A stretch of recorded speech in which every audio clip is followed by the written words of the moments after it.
ಮಾಡಿ ನಮ್ಗೆ ಒಂದು 5 ಪಾಯಿಂಟ್ಗಳಲ್ಲಿ ಹೇಳೋಕ್ಕಾಗುತ್ತಾ?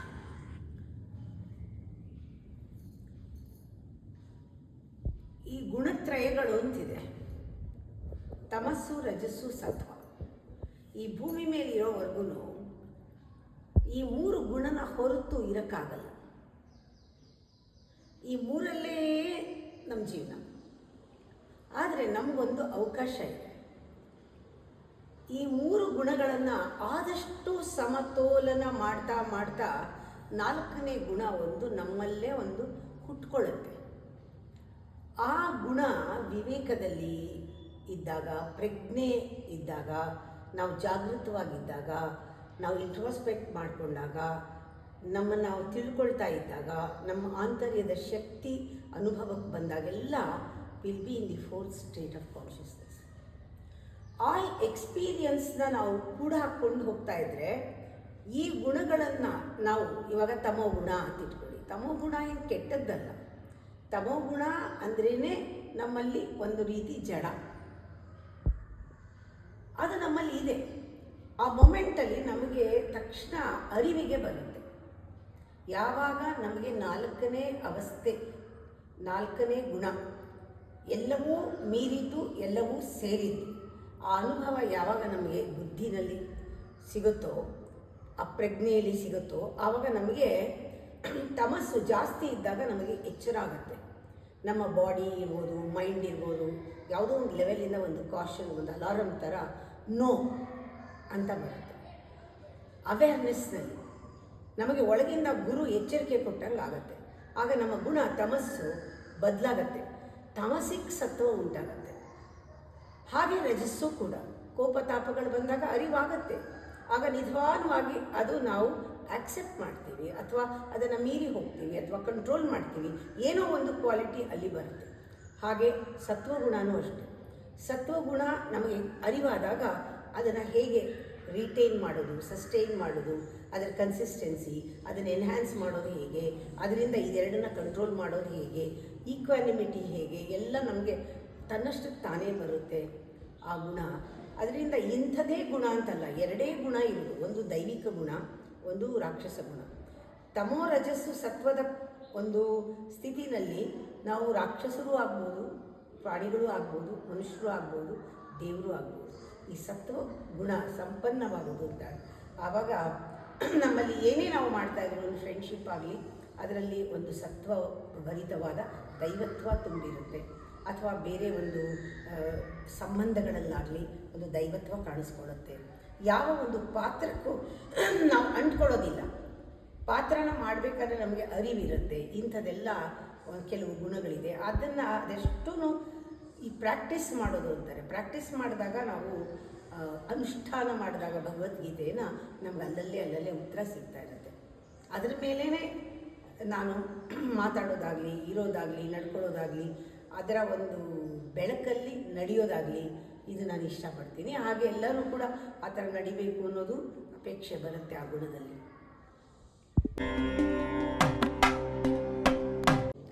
ಅಮ್ಮ, ಇವಾಗ ನೀವು ಎಷ್ಟು ಹಾಡು ಬರೆದಿದ್ದೀನಿ ಅಂದರೆ, ಅದು ಜನಗಳಿಗೆ ಮುಟ್ಟೋ ಹಾಗೆ ಯಾವುದಾದ್ರೂ ಹಾಡು ಧ್ವನಿ ಸ್ವರಳಿ ರೂಪದಲ್ಲೋ ಆ ಥರ ಯಾವುದಾದ್ರೂ ಹೊರಬಂದಿದೆಯಾ? ಆ್ಯಕ್ಚುಲಿ ನನಗೊಂದು ಹಾಡು ಬರಿತಾ ಇರುವಾಗ, ಹಾಡು ಏನಾದ್ರು ಮಾಡ್ತಾ ಇರಬೇಕಾದ್ರೆ ಅದು ಹಣ ಕೂಡ್ಕೊಂಡು ಬಂದರೆ ಅಂತಾರಲ್ಲ, ಟೈಮ್ ಕೂಡ್ಕೊಂಡು ಬಂದರೆ ಅಂತಾರಲ್ಲ, ಆಗ ಪರ್ಪಸ್ಸು ಕೂಡ ಕೂಡ್ಕೊಂಡು ಬರಬೇಕು. ಇನ್ನೆಲ್ಲೋ ಬಾವಿ ತೋರಿಸ್ಬೇಕು, ಇನ್ನೆಲ್ಲೋ ಒಂಚೂರು ಹಣ ಬೇಕು ಅಂದಾಗ ಅವಾಗೆಲ್ಲ ಕ್ಯಾಸೆಟ್ಗಳು ಮಾಡೋದು ಒಂದು ಶೋಕಿ ಇತ್ತು. ಅಥವಾ ಅದರಿಂದ ಹಣ ಬರ್ತಿತ್ತು, ಒಂಚೂರು ಯಾರಿಗಾರು ದಾನ ಮಾಡ್ಬೋದು, ಇದರಿಂದ ಒಳ್ಳೆ ಕೆಲಸಗಳಾಗಬೇಕು ಅಂದಾಗ ಒಂದಿಷ್ಟು CD ಕ್ಯಾಸೆಟ್ಸು ರಿಲೀಸ್ ಮಾಡಿದ್ದೀನಿ ಎಷ್ಟೋ. ಇವಾಗ ಅದೆಲ್ಲನೂ ಸ್ಪಾಟಿಫೈನಲ್ಲಿ, ಯೂಟ್ಯೂಬ್ನಲ್ಲಿ ಬರ್ತಾ ಇದೆ. ಎಷ್ಟೊಂದು ಒಳ್ಳೊಳ್ಳೆ ಸಿಂಗರ್ಸು ಅದನ್ನು ಹಾಡಿರೋದು ಒಂದು ನನಗೆ ಹೆಮ್ಮೆ. ಇದರಲ್ಲಿ ಮಾಲಿನಿ ರಜೋದ್ಕರ್ ಹಾಡಿರೋದು, ಮತ್ತು ಗುಂಡೇಚ ಬ್ರದರ್ಸ್ ಹಾಡಿರೋದು, ರಾಜನ್ ಮಿಶ್ರಾ ಹಾಡಿರೋದು, SP ಬಾಲಸುಬ್ರಹ್ಮಣ್ಯಂ ಹಾಡಿರೋದು, ಆಮೇಲೆ ಜೇಸುದಾಸ್ ಹಾಡಿದ್ದಾರೆ, ಆಮೇಲೆ ಮಂಜುಳಾ ಗುರುರಾಜ್ ಹಾಡಿದ್ದಾರೆ, ಚಂದ್ರಿಕಾ ಗುರುರಾಜ್ ಹಾಡಿದ್ದಾರೆ, ರತ್ನಮಾಲಾ ಪ್ರಕಾಶ್ ಹಾಡಿದ್ದಾರೆ, ಛಾಯಾ ಅವರು ಹಾಡಿದ್ದಾರೆ. ಎಷ್ಟೋ ಜನ ಈ ಹಾಡುಗಳನ್ನು ಸ್ವಾಮಿಯವ್ರು ಹಾಡಿದ್ದಾರೆ, ಇಷ್ಟೊಂದು ಜನ ಹಾಡಿದ್ದಾರೆ. ಇವಾಗ ನನಗದು ಖುಷಿ ಆಗುತ್ತೆ, ಅದು ಕೇಳ್ತಾ ಇದ್ದರೆ ಇಂಥವರೆಲ್ಲ ಹಾಡಿದಾರಲ್ಲ ಅಂತ. ಇನ್ನೂ ಅದನ್ನು ಒಂದು ರೂಪಕ್ಕೆ, ಒಂದು ಆಲ್ಬಮ್ ರೂಪಕ್ಕೆ ತರೋಕ್ಕೆ ಅದಕ್ಕೆ ಪೂರ್ತಿ ಒಂದು ಟೈಮ್ ಕೊಡಬೇಕು. ಅದಕ್ಕೆ ನಾವು ಹಣ ಹಾಕಬೇಕು. ಅದಕ್ಕೆಲ್ಲ ಯಾರಾದರೂ ನಿಂತ್ಕೋಬೇಕು, ಮಾಡಬೇಕು ಒಂದು ಕೆಲಸ. ಅದಕ್ಕೆ ನಾನು ಹೇಳ್ತಿರ್ತೀನಿ ಯಾವಾಗಲೂ, ಒಂದು ಕೆಲಸ ತೊಗೋಬೇಕು, ಎಲ್ಲ ಕಡೆ ಅದೇ ಮಾಡಬೇಕು, ಅಥವಾ ಎಲ್ಲ ಒಂದು ಕಡೆ ಮಾಡಬೇಕು ಅಂತ. ಎಲ್ಲ ಒಂದು ಕಡೆ ಮಾಡೋದು ಕಷ್ಟ, ಅದು ಪ್ರಯೋಗ ಆಯಿತು. ಇವಾಗ ಒಂದು ಕೆಲಸ ಎಲ್ಲ ಕಡೆ ಮಾಡ್ತಿದ್ದೀನಿ, ಅದು ಸತ್ಸಂಗ.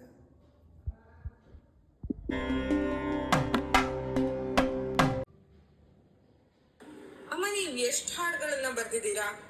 ಯಾವ್ಯಾವ ತರ ಹಾಡುಗಳನ್ನ ಬರ್ದಿದ್ದೀರಾ? ಮತ್ತೆ ನಿಮ್ಗೆ ಇಷ್ಟವಾಗಿರುವಂತಹ ಯಾವ್ಯಾವ ಹಾಡುಗಳು ನೀವು ಬರ್ದಿರೋದ್ರಲ್ಲಿ, ಅದ್ರ ಬಗ್ಗೆ ಸ್ವಲ್ಪ ಹೇಳಿ ಅಮ್ಮ. ಯಾವ್ಯಾವ ತರದ ಹಾಡುಗಳನ್ನ ನೀವು ಬರ್ದಿದ್ದೀರಾ? ಎಷ್ಟು ಅಂತ ನನಗೆ ಯಾವುದ್ರಲ್ಲಿ ಕೇಳಿದ್ರೂ ಖಂಡಿತವಾಗ್ಲೂ ಇದು ಇಲ್ಲಿ ಮಿಸ್ಟೇಕೋ ಎಲ್ಲಿ ಮಿಸ್ಟೇಕೋ ಗೊತ್ತಿಲ್ಲ, ನಂಗೆ ನಂಬರ್ ಅಂತೂ ಹೇಳೋಕ್ಕೆ ಸಾಧ್ಯವೇ ಇಲ್ಲ. ನೀ ಹಣ ಕೇಳಿದ್ರು ಅಷ್ಟೇ, ಎಂಥದ್ದು ಕೇಳಿದ್ರು ಅಷ್ಟೇ, ನನಗಂತೂ ನಂಬರ್ಗಂತೂ ಖಂಡಿತ ಗೊತ್ತಾಗಲ್ಲ. May be it's a psychological fact ಇರ್ಬೋದು, ಕಾಯಿಲೆ ಇರ್ಬೋದು, ಗೊತ್ತಿಲ್ಲ ನನಗೆ. ಒಟ್ಟಲ್ಲಿ ನಂಬರ್ ಕೇಳ್ಕೊಡ್ದು ನಂಗೆ ಎಷ್ಟು ಅಂತ. ಅಂದರೆ ಯಾವ ಕೆಲಸ ಮಾಡಬೇಕಾದ್ರೂ ನಾನು 1-2 ಮಾಡಿಬಿಟ್ಟಿರಲ್ಲ, ಮಾಡ್ತಾ ಇರ್ತೀನಿ.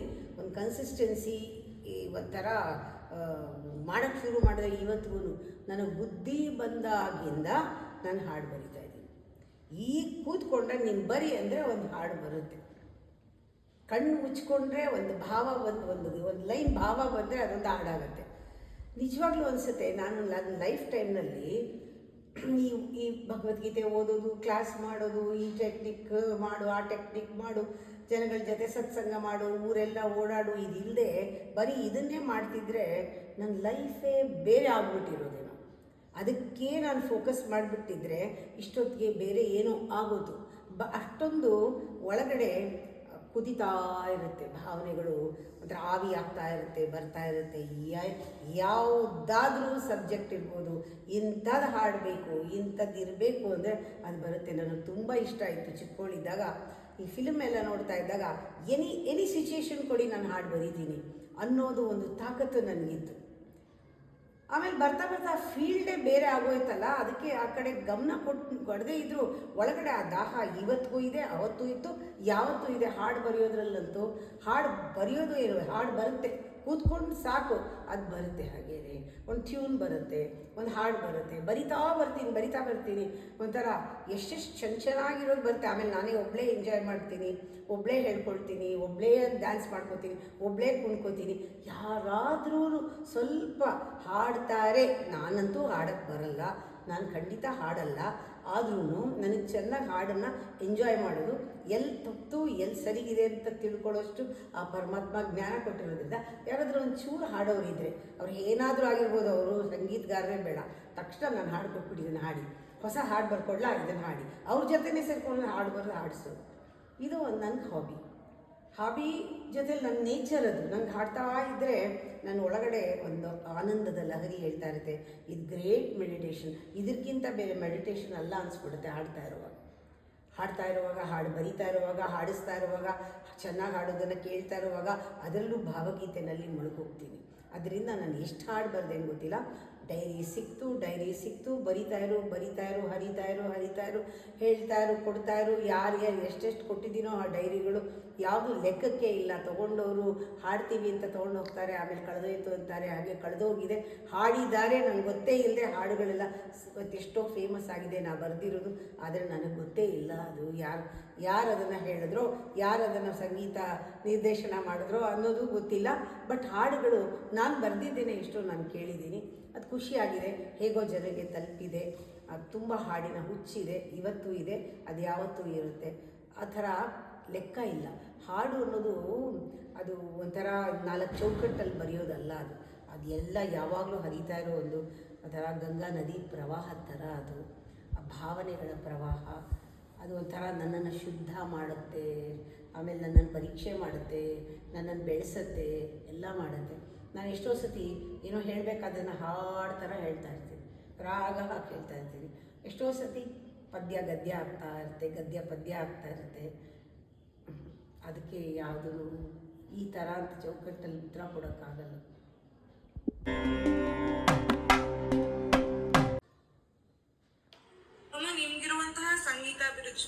ಗೊತ್ತಾಯ್ತು. ನೀವು ಥಿಯೇಟರ್ ಅಥವಾ ಈ ರಂಗಸೇವೆ ಅಥವಾ ಡ್ರಾಮಾಗಳನ್ನ ಎಂಜಾಯ್ ಮಾಡ್ತೀರಾ? ಡ್ರಾಮಾ ಡೈಲಾಗ್ಗಳನ್ನ ಎಂಜಾಯ್ ಮಾಡ್ತೀರಾ ಅಮ್ಮ? ಖಂಡಿತ ನನಗೆ ಡ್ರಾಮಾ ಕಂಡ್ರೆ ತುಂಬ ಇಷ್ಟ. ನನಗೆ ಸಿನಿಮಾಕ್ಕಿಂತ ಡ್ರಾಮಾ ಇಷ್ಟ.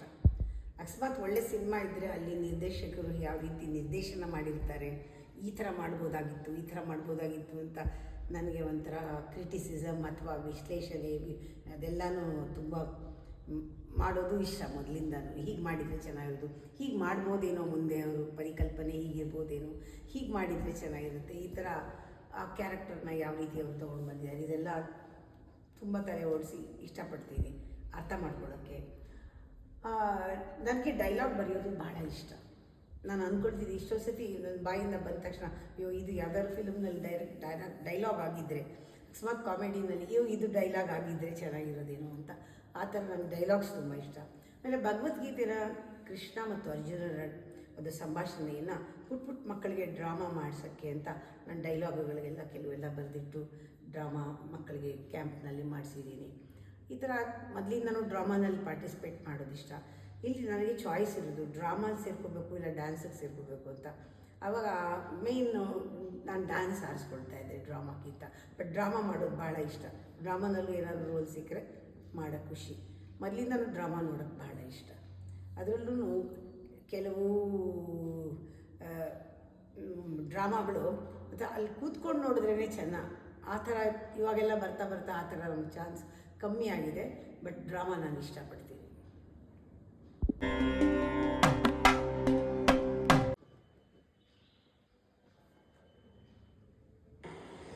ಪದಗಳನ್ನ ಕಟ್ಟಿ ಕಟ್ಟಿ ಹೇಳೋದ್ರಿಂದ ಕವಯಿತ್ರಿಗಳಾಗ್ತಾರ ಅಥವಾ ಹಾಡುಗಳನ್ನ ಕಟ್ಟಿ ಹೇಳೋದ್ರಿಂದ ಕವಯಿತ್ರಿಗಳಾಗ್ತಾರ? ಪದಗಳನ್ನು ಹುಡುಕಿ ಪದಗಳನ್ನು ಜೋಡಿಸೋದು ಅದಲ್ಲ. ಅದು ಅದಕ್ಕೂ ಕಲೆಗೂ ಸಂಬಂಧ ಇಲ್ಲ. ಅದು ಆಟ ಇರ್ಬೋದು. ಆದರೆ ಪದಕ್ಕೆ ಶಕ್ತಿ ಬರೋದು ಭಾವ ಇದ್ದಾಗ ಮಾತ್ರ. When you feel the word, ಆ ಭಾವನೆಗಳು ಬಂದಾಗ ಆ ಪದಕ್ಕೆ ಒಂದು ರೀತಿ ಶಕ್ತಿ ಬರುತ್ತೆ. ಆ ಪದ ತಾನೇ ಇನ್ನೊಂದು ಪದವನ್ನು ಹುಡುಕೊಳ್ಳುತ್ತೆ. ಆ ಭಾವ ಹರಿತಾ ಇದ್ದರೆ ಪದಗಳು ಹುಡುಕೊಂಡು ತಾನೇ ಹೊರಗೆ ಬರುತ್ತೆ. ಒಂದು ಪದ ಇನ್ನೊಂದು ಪದಕ್ಕೆ ಸೇರಿದಾಗಲೇ ಈ ಅರ್ಥ ಬರೋದು ಅಂತ ಅದನ್ನು ಯಾರೂ ಹೇಳ್ಕೊಡ್ಬೇಕಾಗಿಲ್ಲ, ಸಹಜವಾಗಿ. ಅದಕ್ಕೆ ಇಲ್ಲಿ ಒಂದು ಕವಿ ಅಂದಾಗ ಆ ಒಂದು ಭಾವನೆ ಇರೋನು ಅಂತಾಗುತ್ತೆ. ಎಮೋಷನಲ್, ಒಂದು ಮಾನಸಿಕವಾಗಿ ಆಂತರಿಕವಾಗಿ ಅವನಿಗೆ ಒಂದು ಬೇರೆ ರೀತಿ ಒಂದು ಕ್ವಾಲಿಟಿ ಇರುತ್ತೆ, ಅವನಿಗೆ ಫೀಲ್ ಮಾಡೋ ಕ್ವಾಲಿಟಿ.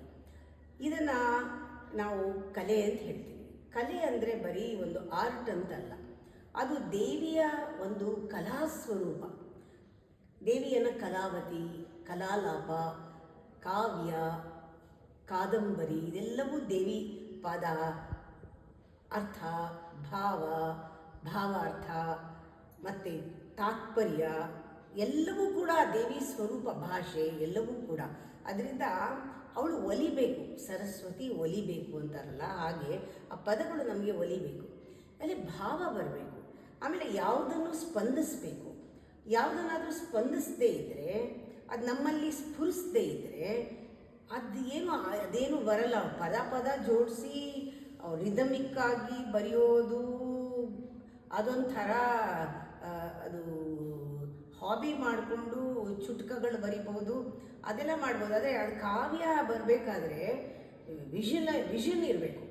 ಆ ವಿಷನ್ಗೆ ತಕ್ಕಂತಹ ಕಲ್ಪನೆಗಳು ಬರಬೇಕು, ಪರಿಕಲ್ಪನೆಗಳು. ಅದಕ್ಕೆ ಬೇಕಾದಷ್ಟು ಮಹತ್ತರವಾದ ಉದ್ದೇಶಗಳಿರಬೇಕು. 10 ಜನದ ಹೃದಯನ ಮಿಡಿಯೋಷ್ಟು ಶಕ್ತಿ ಇರಬೇಕು. ಅದಷ್ಟು ಒಟ್ಟಾರೆ ಸೇರಿ ಒಂದು ರೆವರ್ಬರೇಷನ್ನಲ್ಲಿ ಒಳಗಡೆ ಭಾವ ಟ್ರಾನ್ಸ್ಲೇಟ್ ಆಗಿ ಹೊರಗೆ ಬರುತ್ತಲ್ಲ, ಅಂಥ ಬಂದಾಗ ಅವನು ಕವಿ ಆಗ್ತಾನೆ. ಅದು ಅವನು ಫೇಮಸ್ ಆಗ್ತಾನೋ ಬಿಡ್ತಾನೋ ಅದು ಬೇರೆ ವಿಷಯ. ಅದನ್ನು ಎಷ್ಟು ಜನ ಸ್ಪಂದಿಸ್ತಾರೋ ಅದು ಬೇರೆ ವಿಚಾರ. ಅವನಿಗಂತೂ ಆ ತಾಯಿ ಒಲ್ದಿರ್ತಾಳೆ. ಅವನಿಗೆ ಆ ಪ್ರಾಸೆಸ್ನಲ್ಲೇ ಅವನಿಗೇನು ಸಿಗಬೇಕು ಸಿಕ್ಬಿಟ್ಟಿರುತ್ತೆ. ಪರಮಾನಂದದಲ್ಲಿ ಅವನು ತೇಲಾಡ್ತಾ ಇರ್ತಾನೆ. ಈ ಥರ ಎಷ್ಟು ಜನ ಕವಿಗಳು ಏನೇನೆಲ್ಲ ಬರೆದು ಹರಿದಾಕಿದ್ದಾರೆ ಆನಂದದಲ್ಲಿ. ಅಥವಾ ಅವ್ರು ಬರೆದಿರೋದನ್ನು ಇನ್ಯಾರೋ ಲೆಕ್ಕಕ್ಕಿಲ್ಲದೆ ಹರಿದಾಕಿರ್ಬೋದು. ಇವತ್ತುವರೆಗೂ ಅದು ಯಾರ ಕೈಗೂ ಸಿಗದೇ ಇರ್ಬೋದು. ಇದು ಮಾರ್ಕೆಟಿಂಗ್ ಅಂತಾರಲ್ಲ, ಅಂದರೆ ಈ ಸಮಾಜಕ್ಕೆ ಸಿಗುವುದೇ ಬೇರೆ, ಸಮಾಜಕ್ಕೆ ಸಿಗದೆ ಕಣ್ಣಿಗೆ ಕಾಣದೆ ಉಳ್ಕೊಂಡಿರೋದೇ ಬೇರೆ. ಅದನ್ನು ಹಿಡನ್ ಟ್ರೆಷರ್ ಅಂತಾರೆ. ಆ ಹಿಡನ್ ಟ್ರೆಷರ್ಗೆ ಹಿಡನ್ ಜ್ಞಾನ ಯಾರಲ್ಲಿ ಸ್ಫುರಿಸಿದರೆ ಅವ್ರಿಗೆ ಅದೃಷ್ಟ ಇದ್ದರೆ ಅದು ಸಿಗುತ್ತೆ. ಅದೆಲ್ಲ ಕೂಡ ಭಾಳ ಯೋಗದಲ್ಲಿ ಆಗುವಂಥದ್ದು. ಯೋಗಿ ಕವಿ ಒಂದು ಯೋಗಿ.